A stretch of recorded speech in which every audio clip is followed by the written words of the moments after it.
بسم اللہ الرحمن الرحیم۔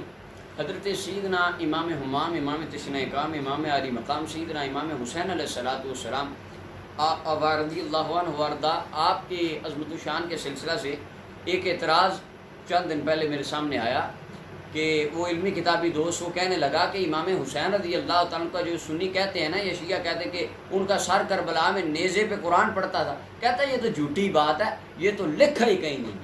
آپ ذرا اس کی وہ سنیے آواز۔ ایک اہل تشیع عالم نے دوران تقریر کہا کہ حضرت امام حسین رضی اللہ تعالیٰ عنہ کا سر مبارک جسم سے جدا ہوا تو بھی آپ کٹے ہوئے سر سے قرآن مجید پڑھ رہے تھے، کیا ایسا ممکن ہے؟ بالکل جھوٹ کا ہے جی، کوئی ایسا ممکن نہیں ہے، اور نہ یہ اس طرح کی کوئی آبزرویشن اس حوالے سے دنیا کے اندر کروائی جائے گی، یہ بالکل جھوٹ بولا ہے۔ جیسا کہ آپ نے سنا، وہ کہتا ہے امام حسین پاک نے کوئی نہیں پڑھا قرآن نعوذ باللہ نیزے پہ، یہ تو جھوٹ گڑھ لیا انہوں نے، ان کی شان ہی نہیں ہے۔ ویسے وہ کہتا ہے میں تو بڑا نہیں اہل بیت کا ماننے، یہ ماننے والے ہیں آپ اہل بیت کے کہ اس نے سرے سے امام حسین کی شان کا انکار کر دیا، کہتا جی نہیں قرآن ہی نہیں پڑھا۔ یہ میرے ہاتھ میں تاریخ دمشق ہے، اس کی جلد نمبر 60 ہے، صفحہ نمبر 370 ہے۔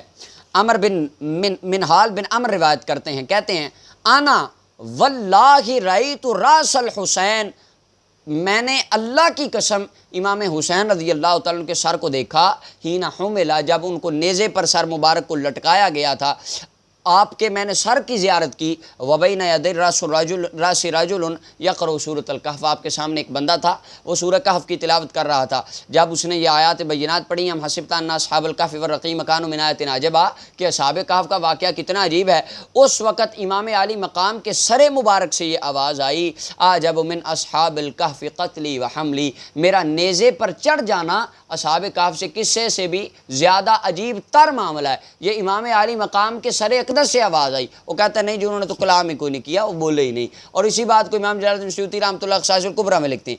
اور اس کے علاوہ یہ تاریخ دمشق، اس کی جلد نمبر 22 ہے، یہ دوسرا حوالہ، صفحہ نمبر 117 ہے۔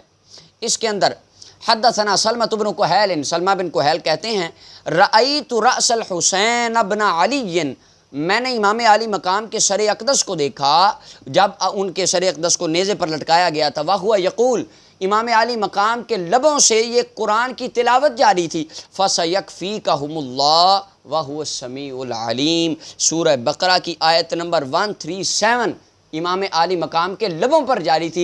امام حسین کربلائے معلیٰ سے لے کر دمشق تک آپ کے لب مبارک اللہ کے قرآن کی تلاوت کرتا رہا۔ اب کتابیں کہتی ہیں کہ مصطفیٰ کے شہزادے نیزوں پر بھی قرآن پڑھتے تھے، وہ علمی کتابیں کہتا کوئی نہیں، نبی کے بیٹوں نے کوئی قرآن نہیں پڑھا، نعوذ باللہ۔ اب اس کی سند کے بارے میں بھی ذرا وضاحت سن لیجیے، صفحہ نمبر 118۔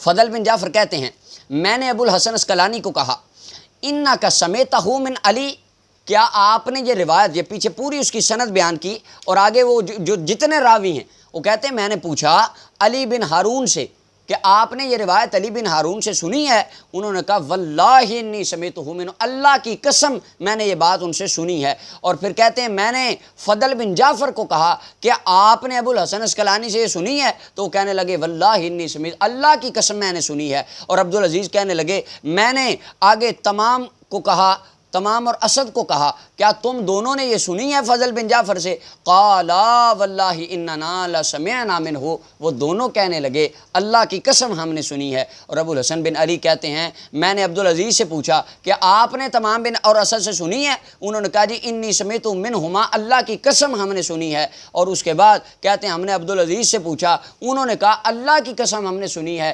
جعفر سے حضرت امام اعمش سے پوچھا، منہال بن عمرو سے پوچھا، سارے اللہ کی قسمیں اٹھا کے کہتے ہیں کہ ہم نے یہ روایتیں سنی ہیں سنی ہیں سنی ہیں۔ اور روایت دیکھنے والا بندہ کہتا ہے اللہ کی قسم میں نے امام کے سر کو قرآن پڑھتے دیکھا ہے۔ لوگ اللہ کی قسمیں اٹھاتے ہیں، وہ کہتا ہے نہیں نہیں امام حسین نے تو کربلا میں قرآن ہی نہیں پڑھا، نعوذ باللہ من ذالک۔ اللہ تعالی ہمیں اس فتنوں سے بچائے۔